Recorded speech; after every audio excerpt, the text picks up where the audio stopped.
Hey, Jeannie, Yeah, Bruce.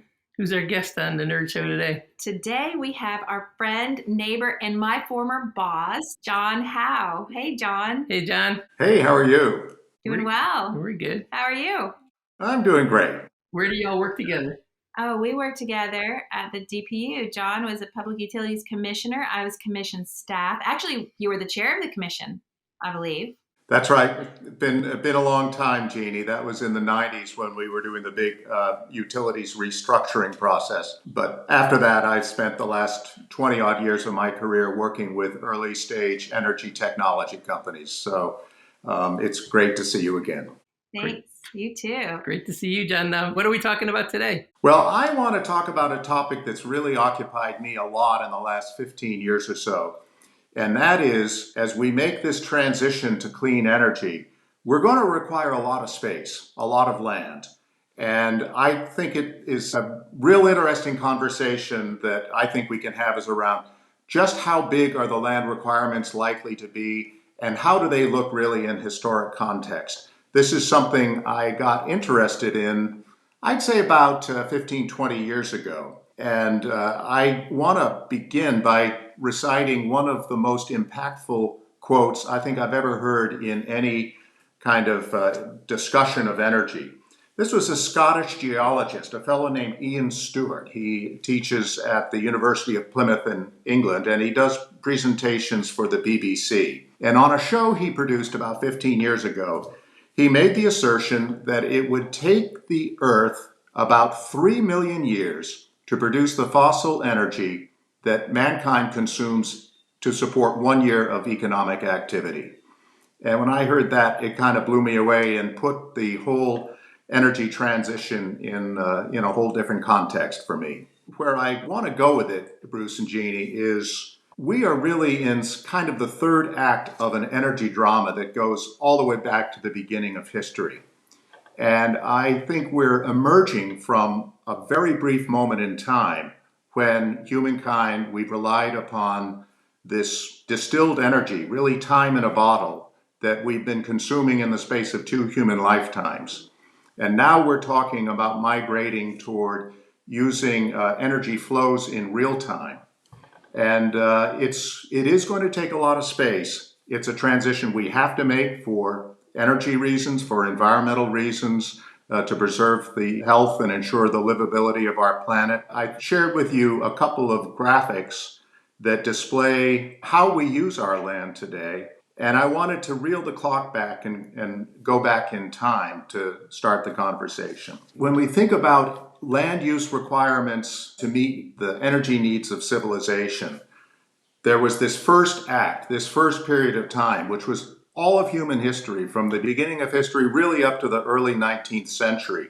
And people didn't move any faster. The armies in Mesopotamia and Egypt moved about as fast as the armies of Washington and Napoleon. And think of that. All that period of time, we lived with meager energy supplies. We grew wood in forests. We grew feed for draft animals. And in all that time, it's estimated by energy historians that about 25% to 30% of all the land, say in an area like Western Europe, was required to supply that energy requirement. Now we've gone into this second act just over the space of a couple of human lifetimes, where we've derived the bulk of our energy from coal, oil, and gas that were all accumulated over eons of time, 300 million years, to capture and distill that energy into a usable form. And I know there are a lot of people that think, how can human civilization continue and exist? How can we thrive without continuing to make use of these fossil fuels? But I think those of us that are close to the industry know that from an energy standpoint, the fuel stocks are running low. From an environmental standpoint, even more importantly, we're simply running out of sinks. The Earth's environment, the atmosphere, the oceans cannot sustain more carbon emissions in the future. So the question is, just how much land is going to be required to support a reasonable level of human thriving in this new era?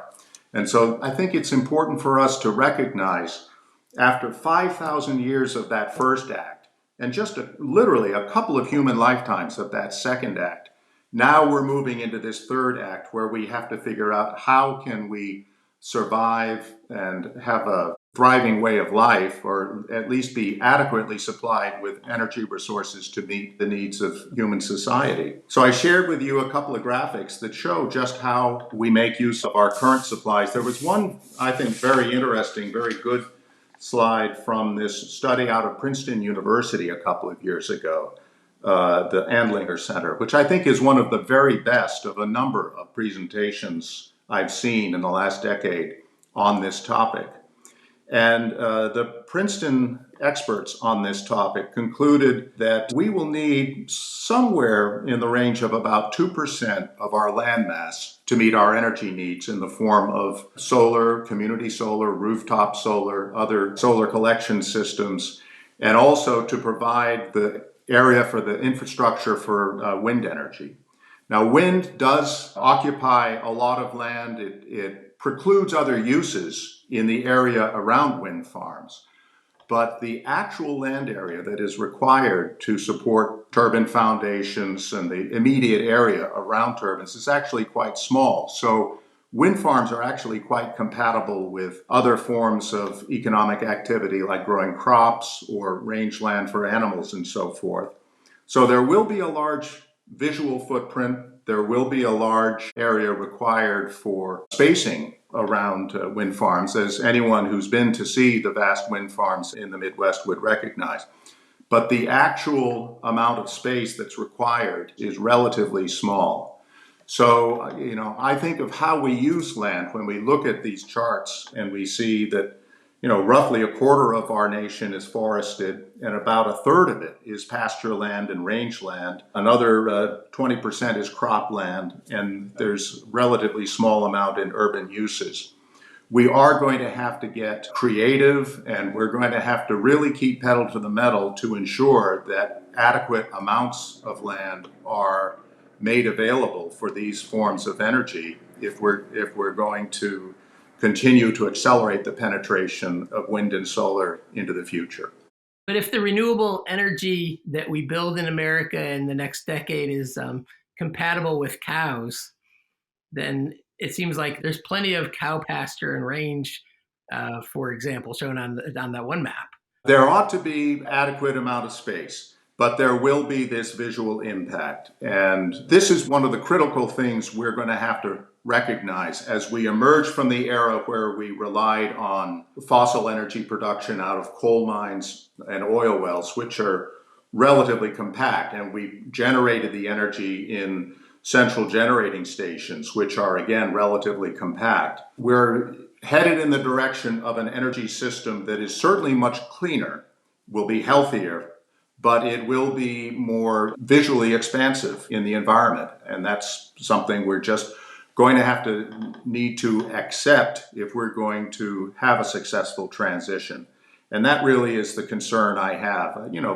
20 years ago, I think there was a real issue. Would wind and solar be economic? Would they be technically mature enough to support this transition? I think beginning around a decade ago, it became apparent to me that the technology is there.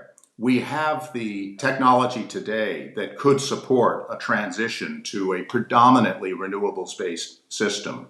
And it's economically competitive. Technologically mature, economically cost competitive. In fact, in many areas of the country, wind and solar are now the cheapest source of incremental supply. But this other key issue is, will we have the fortitude? Will we have the social cohesion? Will we have the agreement to allocate the necessary land to ensure that we can make this transition? I think that's going to become will remain a critical issue for the next few decades. And it is going to require that we have a supportive legislative and regulatory framework. There are areas where we're going to need to ensure that solar energy can be produced as a matter of right. It really ought to be included in building codes in a good deal of new construction. We've seen rapid progress in the deployment of community solar projects, and I know you've had guests talk about community solar as an exciting new field of enterprise. It's a way to achieve large blocks of incremental solar capacity at much lower cost than doing it rooftop by rooftop. But the barriers to siting of wind and solar, we are going to need to tackle them and get over the resistance to the deployment of new technologies. So, John, in Texas, where I'm from, and in Oklahoma, where I have a lot of relatives, we see a lot of ranchers and other landholders putting wind turbines up to just to be able to afford to keep the land in the family. And when you talk about that social cohesion piece, I feel like, 10, 15 years ago, the economics were already good enough in West Texas, right? And again, on this ranch land where people aren't living right next to a wind turbine. But when you think about the other things that have to come together for this to continue, what form is the resistance taking, that resistance that you're thinking of?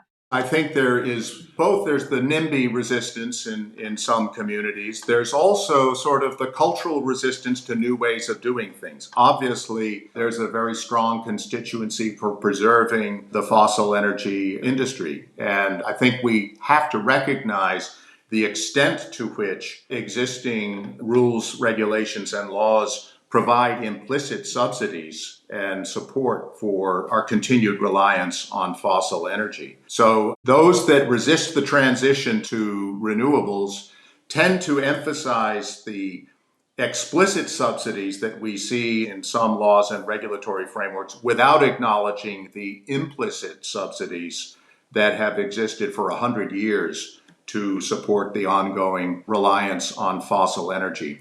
I think there's another factor, and that is, if you go back really 500 years, we've been through a number of major energy transitions from wood to sail. The Dutch were the initial leaders in sail.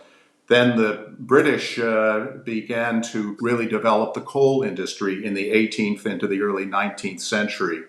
I think the U.S. really was the first country to become a leader in the oil industry in the late part of the 19th century, but really the great majority of oil that the world has consumed has been within the lifetimes of those of us that are here today since the early 1950s. So every one of those transitions, it took decades. It took 50 to 100 years to effect the transition from one form of energy to the next. But when that transition happened, typically what we've seen, the Dutch were the most powerful merchants in the 17th century. The British, when coal became the standard and the next frontier in energy, Britain ruled the waves, Britannia ruled the waves. America, it became the American century when oil became the dominant form of energy in the late 19th, early 20th century. And now, today, I think there's a real contest to be had. Who is going to be the leading power in the 21st century based on clean energy? And I think this is one of the reasons it's so important that America onshore a lot of its renewable energy production capacity. I mean, so many clean energy technologies we have pioneered. We have been the country where the technologies were invented and first scaled up, and then other countries have come in and taken the technology to large-scale commercial success. I think it's time for us to realize if we're going to lead the world in the next 50, 100 years, we need to be leaders in the development and deployment and advancement of these clean energy technologies. What's your take on whether regulated utilities are going to be innovative, creative, and leaders in this transition? Well, I think this is one of the reasons it was so important 30 years ago when we restructured electric utilities. I think one of the great consequences of that transition is there was now much more room for innovation for small-scale actors. And I think we have seen in the last 30 years dramatically faster innovation in the utilities sector in the production of energy than we did during the decades before restructuring. So we absolutely are going to need a much stronger, better connected, more dynamic, more flexible power grid to move power around, because that's going to be one of the important natural characteristics of the grid of tomorrow. Power is going to come from different regions depending upon weather patterns, depending upon where is the wind, where is the sun. And we're going to have to get creative with storage. And it's going to be a more complicated system to operate. And that's where the utilities are going to play an essential role. But I think the market that has come about has really helped to accelerate the adoption and penetration of dramatically better technologies in wind and solar in the last decade or so. Yeah, so it's all of that. We need all of that. I was looking, John, at the Andlinger Center, the maps, and I was wondering if you could talk more about that. But I was thinking maybe start with you were talking about who's going to be leaders. And I'm seeing a picture here where West Virginia is full of solar energy.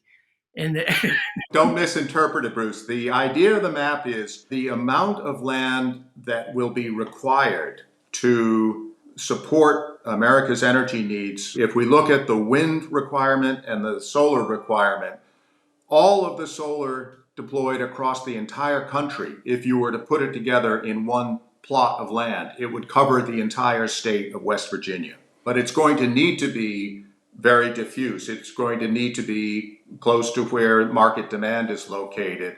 There are other graphs in this Princeton report, and I'd be happy to share them. We're going to have solar in small increments everywhere. Now, wind will tend to be concentrated in the heartland, which is the windiest region. Those are the areas where you have a lot of rangeland, cropland, where this dual use is possible. But I do think, for instance, here in New England, one of the exciting areas of innovation we've seen in the last few years is the emergence of this practice of agrivoltaics, where you see the joint use of the same land for both crop production and solar arrays.